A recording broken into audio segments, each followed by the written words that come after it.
नमस्कार दोस्तों, मौर्य वंश आर्ट पर आपका स्वागत है। आज की इस वीडियो में हम क्लास 10th के एनसीईआरटी चैप्टर 1 सूरदास के पद का हिंदी में एक्सप्लेनेशन करेंगे। तो चलिए वीडियो को स्टार्ट करते हैं। तो पहला पद है, उधो तुम हो अति बड़भागी, अपरस रहत स्नेह तगाते, नाहिन मन अनुरागी, पुरैनी पात रहत जल भीतर, तारस देह न दागी, ज्यो जल माह तेल की गागरी, बूंद न ताको लागी, प्रीति नदी में पाँव न बोरियो, दृष्टि न रूप परागी, सूरदास अबला हम भोरी, गुर चाटी ज्यो पागी। तो इन जो दोहे हैं इनका जो है अर्थ हम देखेंगे तो कुछ इस प्रकार से आएगा।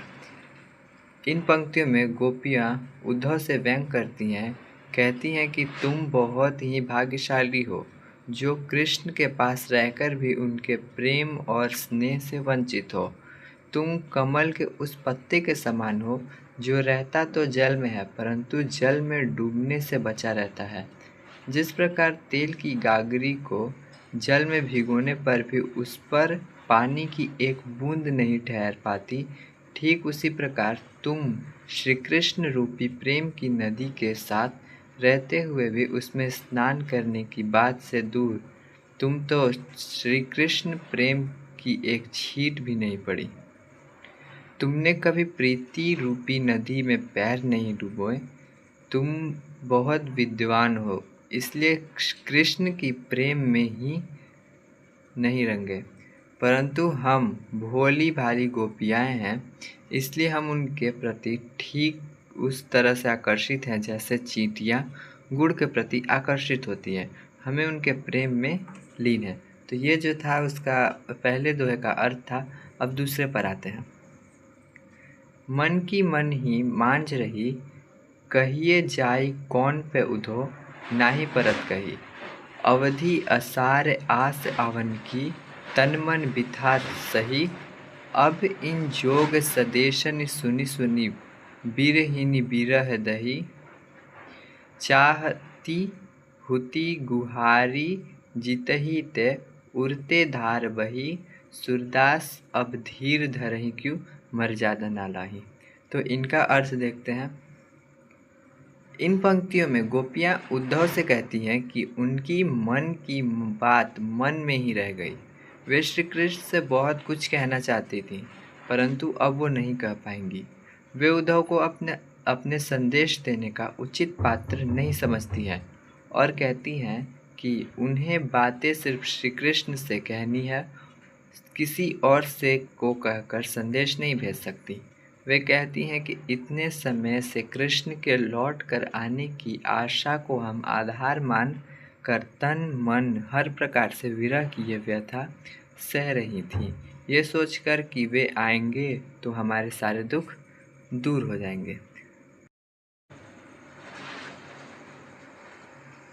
अब इसके आगे देखते हैं।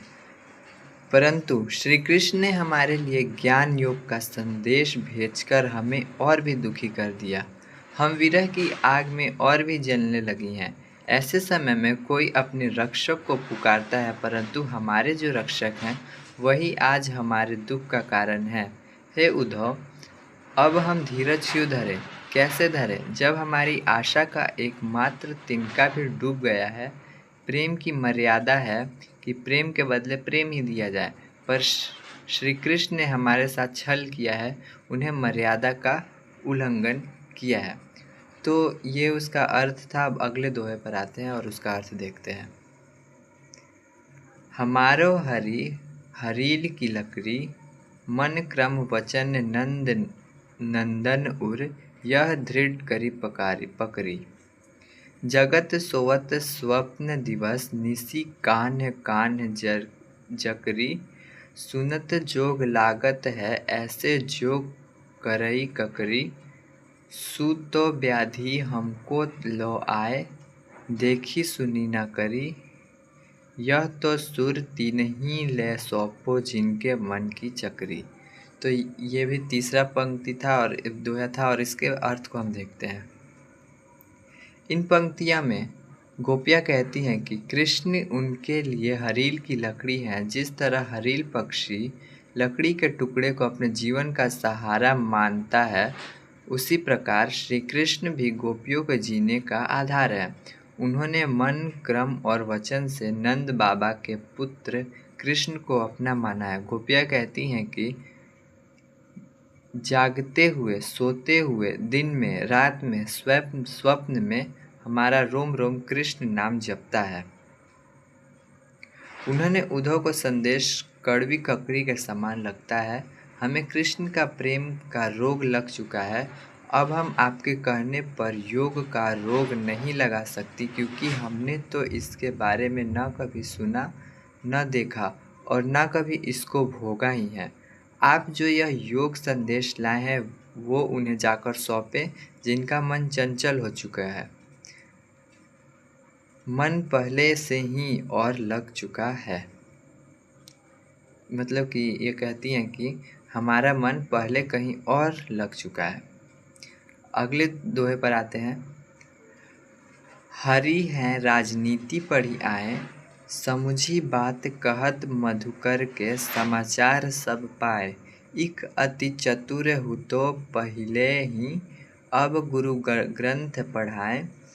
बढ़ी बुद्धि जानी जो उनकी, जोग संदेश पठाए। उधो भले लोग आगे के, परहित डोलत धाय। अब अपने मन फेर पई हैं, चलत जूहतो चुराए। ते क्यों अनिति करे आपुन, जे और अनिति छुड़ाए। राज धर्म तो यह सुर, प्रजा न जाति सताए। तो इसका अर्थ देखते हैं। गोपियाँ कहती हैं कि श्री कृष्ण ने राजनीति पढ़ ली है। गोपियाँ बात करती हुई व्यंग पूर्वक कहती हैं कि वे तो पहले से ही बहुत चालाक थे, पर अब उन्होंने बड़े बड़े ग्रंथ पढ़ लिए हैं जिसमें उनकी बुद्धि बढ़ गई है। तभी तो हमारे बारे में सब कुछ जानते हुए भी उन्होंने हमारे पास उद्धव से योग का संदेश भेजा है। उद्धव जी का इसमें कोई दोष नहीं है। ये भले लोग हैं जो दूसरों के कल्याण करने में आनंद का अनुभव करते हैं। गोपियाँ उद्धव से कहती हैं कि आप जाकर कहिएगा कि यहाँ से मथुरा जाते वक्त श्री कृष्ण हमारा मन भी अपने साथ ले गए थे, उसे वो वापस कर दे। वे अत्याचारियों को दंड देने का काम करने मथुरा गए हैं, परंतु वे स्वयं अत्याचार करते हैं। आप उनसे कहिएगा कि एक राजा को हमेशा चाहिए कि वो प्रजा की हित का ख्याल रखे, उन्हें किसी प्रकार का कष्ट नहीं पहुंचने दे। यही राजधर्म है। तो ये हमारे साहेब दोहे जो है समाप्त हो चुके। अगर वीडियो पसंद आए तो लाइक, शेयर, सब्सक्राइब करना ना भूलें। धन्यवाद।